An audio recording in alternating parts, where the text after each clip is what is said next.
And so when I look at Mount Vernon, I see promise. I see a city that has a lot of accoutrements that I find is very rewarding in the city. For instance, I see it's a walkable city. I see it's a friendly city. I see it's pretty open. I see that people generally get along with each other. We had a concert last night that was very well received. We're always thinking about what can we do better, what can we do to get the people's attention and participation. And I feel that if you can do that, then less people will be angry in the streets. You have lifted the bar, so to say. But that comes out of my architecture training and my background as a Southerner and my observation. People are generally predictable. Yeah. If I have a dog and I beat that dog and that dog sees me coming, it'll cower. Rather, the little dog that I have, she sees me coming, she jumps and she runs and she cries. Why? Because I treat her well and I give her love and attention. And people are pretty much the same. If you give people attention, respect, love, you invest in them, in most cases they will return that. But if you don't do that, what you get might not be what you're going to get. So do you feel that, so do you have initiatives right now that involve investment? Yeah. In fact, I just had a meeting with Senator Malcolm Smith and former Governor Carey's son. We're here this morning. I had a meeting with them, and they want to help. I got some ideas from the meeting. We are looking at the possibility of developing the railroad cut, over the railroad cut. If we can do that, we will be able to change the dynamics of the city in terms of the economics. That's the transit-oriented thing that It people will talk be about? transit, yeah, but we want to, we can build almost a whole city over the railroad track. And just imagine, and they were talking about possibility of taking the colleges and expanding the colleges into the city, which will feed a great population. Colleges? Yeah, colleges, SUNY, the SUNY system. Some people want to be in an environment. We have a train right here. We're the best located city in Westchester County. Do you have any particular projects that the city doesn't know about?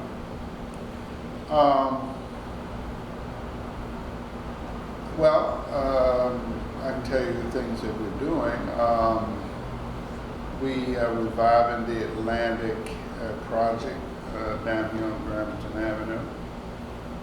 We are talking to Westchester Community College that is going to be expanding in Mount Vernon. There, I've been talking to people who are interested in developing McQuestion Parkway as an arts initiative out there. They see great possibilities out there. We're talking to the superintendent of schools. I hope to take one of those schools and move it from the downtown area and put it another place and turn that into an arts center condominium. We're looking at Park and doing some initiatives out there. And those are just a few of the initiatives. I'm meeting with somebody with Koreans to talk about a hotel in the city. Does that go along with the Memorial Park, or is that separate? No, that's separate. In fact, I just met with the engineers talking about Memorial Field. I'm working on the tennis courts now. I'm trying to bring them back, expand that, because roughly about 500 people come to Northern and play tennis, especially our youth. We have a lot of things that. A council person said that Memorial Field is not very realistic right now. Do you think that's so, or is there ways to get it going? You must be talking to somebody I haven't talked to. Well, I'm not sure exactly what she says. But that's what I remember. Memorial Field is very realistic, and the reason I have not moved as fast as I want to is because we had to clear up some design that I didn't disagree with. I disagree with, I'm sorry, and that I wanted to take it in another direction, one that would not leave us with a white elephant. We want something that we could afford, something that would be attractive, something that could realistically meet the needs of the community. And likewise, someone I just asked on the street recently told me that recreational opportunities in general, park accessibility, which you talked about in the election, are all things that concern youth and young people. So what is the city doing right now for young people? Right now I'm working on the Dole Center that's located on 6th Avenue and 4th Street. We have just about completed painting that facility. As you know, that has been closed down for a while. I think after Labor Day, we will be open, have a big party for the seniors. And it is also has an auditorium that we're going to have plays and we're going to have all kinds of things. Right now, we're showing movies outdoors. People are buying into that. Summer breeze.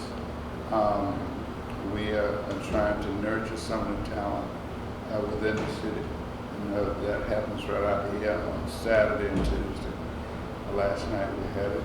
A spoken word person just walked in before when I was waiting. Oh yeah? Wanted to meet with you. I mean, a lot of people are gravitating to the city. Last night we had, as I said, just a big number out there. Saturday we had another big crowd out there.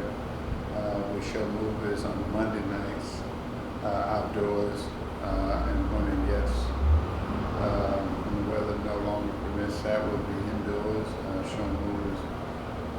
We are working in the parks. We take what we do seriously. We have gardens, community gardens. We got kids working on that. We have some young folks walk through the streets just to pick up any debris that people might have left. I am a guest speaker for a graduation at Mandela School Friday night. This is a busy little city. Yeah. And one person, I think the same person who talked about, well, several people mentioned Memorial Field, but Memorial Field, and they should mention it, we were down there and I put a crew down there to cut the grass and just make it look a little better. But Memorial Field has been closed 4.5 years. So we just got here 8 months ago, so we're working feverishly on it. Hopefully by next year, we will have had it done. Certainly we will start in a couple more months to start working on that and the tennis courts. Right. Well, I guess because she pointed out 3rd Street in particular. She said, what is he going to do about 3rd Street? I don't know what she means, but September 16th, we got Awesome 3rd. We're bringing that back. Well, I think she meant economic rejuvenation. Well, we're working on that too. We have a master plan for 4th Avenue and 3rd Street, developer named Amaguchi. He has put forth some plans that he wants to do on the 3rd Street area. So a lot of things are being planned as we speak. What are your thoughts on this commuter tax that's come up? We can't do a commuter tax. I checked into it. We can't just do commuters. We have to, from the legal information I got when I asked about it, is that you also have to tax your local residents. Oh, so you can't just tax commuters. And so I was not willing to put any more taxes on the local. So that was not viable under those circumstances. It sounds like City Hall is still interested in it right now. So is this a recent thing? Is this a recent thing that you've realized? Oh yeah, when I first came in, I wanted to look at the possibility of a commuter tax, and this is what I found out. So I dropped it. Okay. So you were once the commissioner of the buildings department, right? So I spoke to the commissioner of the buildings department on Monday on this particular issue, whereas I wrote about bed bugs recently, and what I found is that people who have bed bugs are known to have bed bugs in their home. The department won't send inspectors for anything into their home, and then he told me it's because their budget can't handle the training and the materials. Do you think that they have a mismanaged budget, or do you think they really just No, don't have I funds? think what the commissioner meant, bed bugs is not something that the building department can do. Let's walk this through. Okay. That's a health issue. But it's under the buildings department. No, it's not. There's no such thing as bed bugs on it. What we can do is put the onus where it belongs, and that's on the building owner. See, the tenants and the building and the owner made a contract. The building department is just that, building and housing. Now, the building department is not equipped to inspect the bed bugs. Right. So, I have instructed the building commissioner to work with the health department and set up a protocol that can address some of the needs, because let's walk through this. The building department, first of all, if you go into bed bugs, if it's real bed bugs, you need to be protected. So otherwise I'll be putting my inspectors in harm's way. So how do you handle that?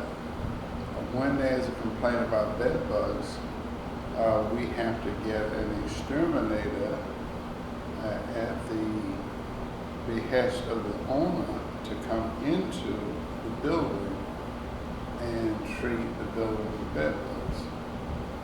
But in terms of the building department going in to write a violation for bed bugs that he's not equipped to do, it doesn't make too much sense.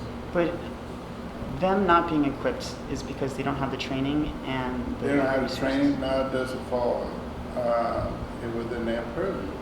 They are builders. If the plumbing breaks, the lights don't work, if there are faulty windows, if there are faulty heating system. Infestation doesn't fall under? Well, infestation does.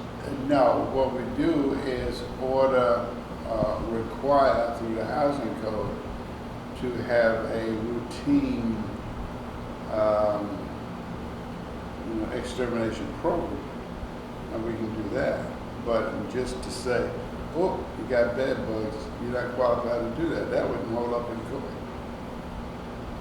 Right. And the first thing the judge said, well, how do you know the bed bug could be in?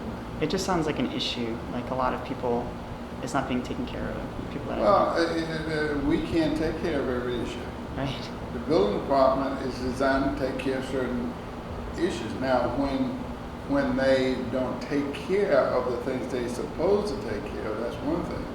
But to give them a whole new set of circumstances that they are not trained or equipped for. For instance, when I was a building commissioner, we'd had heat problems. I would assign an inspector, train the inspector, send them out with a thermometer, etc., and we could do that. You go in a bed bug site, it could be any kind of bug if you don't know what it is. But I think the problem is if they have a heat problem, but they also have a bed bugs problem, they'll continue to have a heat problem or something because the department can't go in. Well, see, and I discussed that with the commission this yesterday. Actually, it was another person. If a person has a multitude of problems, including bed bugs, they should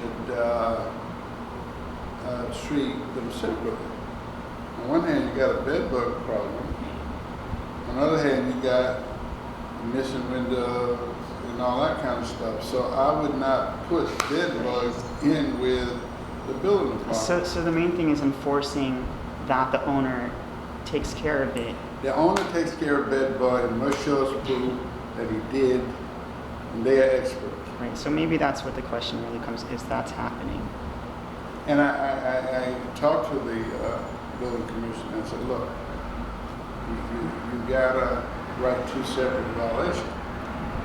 One is whatever the building deficit is, send that out. The bed bug situation, you can't give a violation for bed bug because you don't know what you're doing. I mean, how can you do that? You can't, if you had to go to court and said, did they have bed bugs? Well, I think they did. The tenant said they did.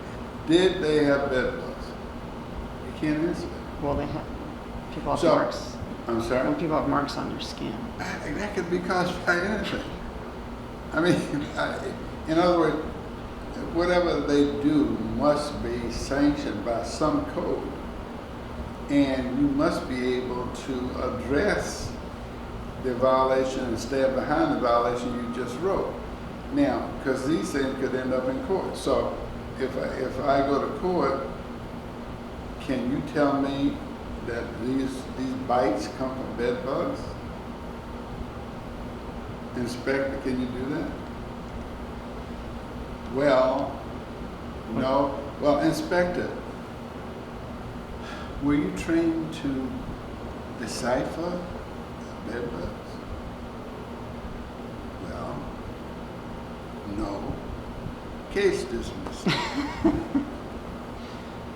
I hope That's the way it works. I know people want you to be able to do all these things, but and that's why that could be, that's an area that the building department and the health department should get together and work it out. Because right now it's in no man's land. That sounds crazy. I think it's under the buildings department. Bed bugs, no such thing. Also another huge issue that I focused on in City Hall. It's not a city issue, it's a county issue. But in Mount Vernon, a lot of people go to First Street, go to the Department of Social Services. And what I found is that a lot of people uh, go to fair trial hearings and they find out they weren't supposed to be there. Go where?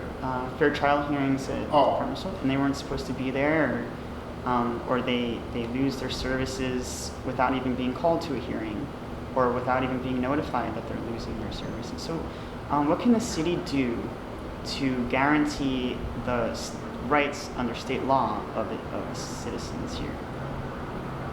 In terms of the DSS? And yeah, in terms of what they are supposed to be guaranteed under the state law.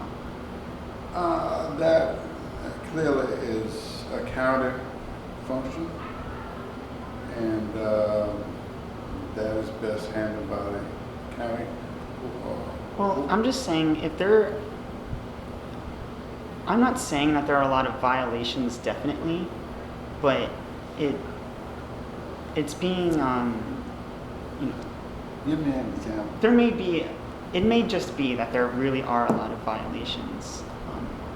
An example is people being evicted when under state law they're not supposed to be evicted, or they lost daycare and then because they lost daycare and they weren't supposed to, they lost their jobs. They couldn't get to work. I'm getting on the edge of hypothetical, but people really have lost daycare when their rights were that they were supposed to have it. So this seems to be happening amongst a lot of Mount Vernon people. So what can City Hall do for its own people? Well, what we do, we have the Deputy Commissioner of Recreation also was the Deputy Commissioner of Department of Public Service, Social Service. And since she is the resident expert when there is a DSS problem, we generally refer that problem to Diane Atkins, who's the Deputy Commissioner of Recreation. And with the intent of, although it's not our jurisdiction, but to make sure that as best as we can, the person affected will be serviced. So there's a city person in the recreation department that oversees that? How does it fall under recreation? She happens to have that expertise. Oh, It's okay. it's not a recreational, and she just has that expertise. And since we have it, and she has the protocol with the county, she was the deputy commissioner there. So if we have, for instance, we had a young man met me in the street, and he put out his house for whatever reason, and I referred him to Diane, and she was able to help. So that's how we basically do it. What we don't control, we try to work with other agencies to help ameliorate the problem. So, what is your administration going to do, or is it doing about employment? Everything we can. We have no money, as you know. Mm-hmm. People are cutting back, but we still have to make sure our people eat, and to the best of our ability to help them gain employment wherever we can. We have job fairs, and those job fairs come out of businesses who've come here to relocate, and they understand that it's in their interest and our interest to have people working. So that's an outlet. We were able to get 60 jobs through the federal government because Hurricane Irene, I think it was, tore up a lot of things, and the government saw fit to give us a grant of $750,000. We were able to hire a lot of people, but the but is that even though we were able to hire them, it was only for 6 months. What we're trying to do in addition to that, though, is we're trying to get them to do work as contractors. You can't expect that City Hall is going to hire everybody. There has to be another way of doing it, and what we're doing is working with the business to get them trained for job readiness. And I think little by little we're getting it done. So you're talking about job training Yeah. for individuals? Yeah, individuals. For instance, the Tappan Zee Bridge. We're trying to gear up some of our people to work on the Tappan Zee Bridge. Say it comes online another year or so. There's going to be 45,000 jobs created. And we want some of those jobs. So we are in constant contact with people that come into the city and wants to do business. And look, how about using one of our people? I'm just curious, just came to mind. I remember your name was called at an Indian Point hearing. I think you couldn't make it. Would you like to put anything for the record on that? Indian Point? Because your testimony was never heard there.